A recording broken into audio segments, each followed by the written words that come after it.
Okay, and now the special mentions. So here we go. Meta announces multi-million-dollar XR development fund to boost newly formed studios. This is a good move, right? This is gonna only help Meta and its VR devices and so forth. So it's an exciting thing.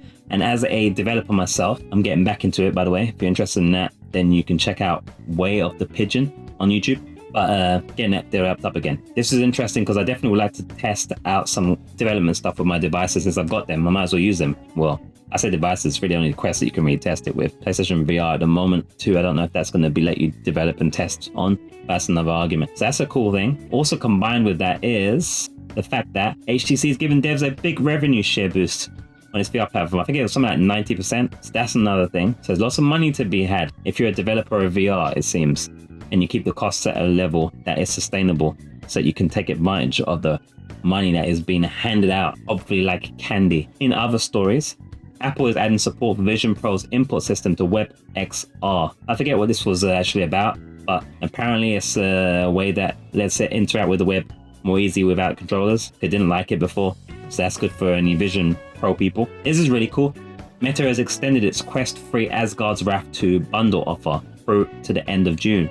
So I said previously that it was the end of March. They've extended it to the end of June now. So you got more time to use our Amazon link and buy yourself a Quest 3 within 24 hours of clicking said link. So you can also get Asgard's Wrath 2 for free, which is like worth another like $50, something like that.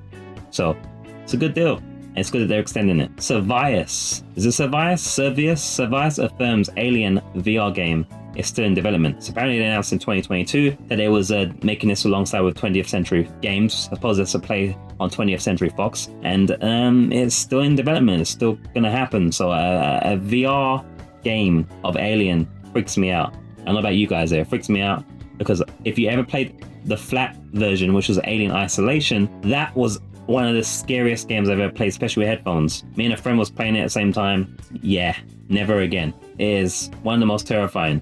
Especially you can't really shoot anything and it's like an actual alien. It's actual xenomorph action. You're not just like shooting 5,000 of them and like stuff. It's one alien or maybe one alien. It is insta kill, lose your progress, try and get to the save point. Nerve-wracking like a Souls game type of level of fear on top of the scary atmosphere and sounds. So this could be amazing. So I'm glad it's still in development and I hope that it's going to be a great addition to VR and VR horror, but I'm scared and hope it doesn't come out at the same time. What do you guys think? Are you guys excited about a VR Alien game? There's also been announced a sequel. No, not a sequel. Another VR entry coming in the Myst series, which is this time Riven. Now, I don't know about you, but the Myst / Riven series has always been too moon logic for me. But it's always been fascinating at the same time, you know?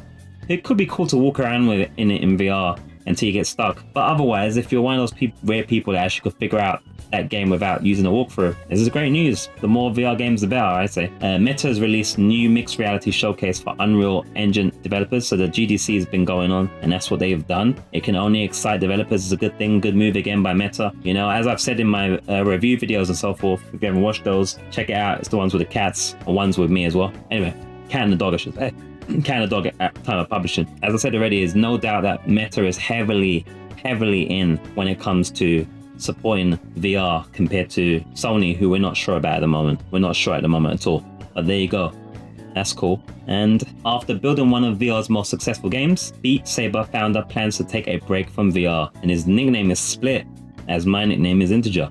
Okay, I know Beat Games and creator behind VR's favorite block slashing rhythm game. Are we sad? Is this bad?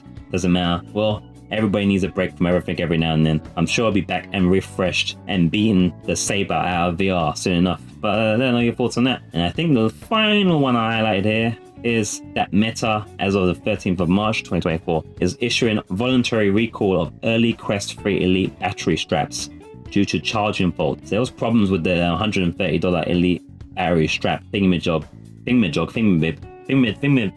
is the word I want, and that forced the company to pull shipments back nearing the release time and that. So I think the ratings are up on Amazon now because that means they've fixed it. But if you I guess if you want to recall it, you can get your money back and get one that works, it seems to be, which is only fair. So yeah, that's the special mention roundup. Although there's a VR horror game here called Happy Funland coming to PSVR 2 and Steam VR this month.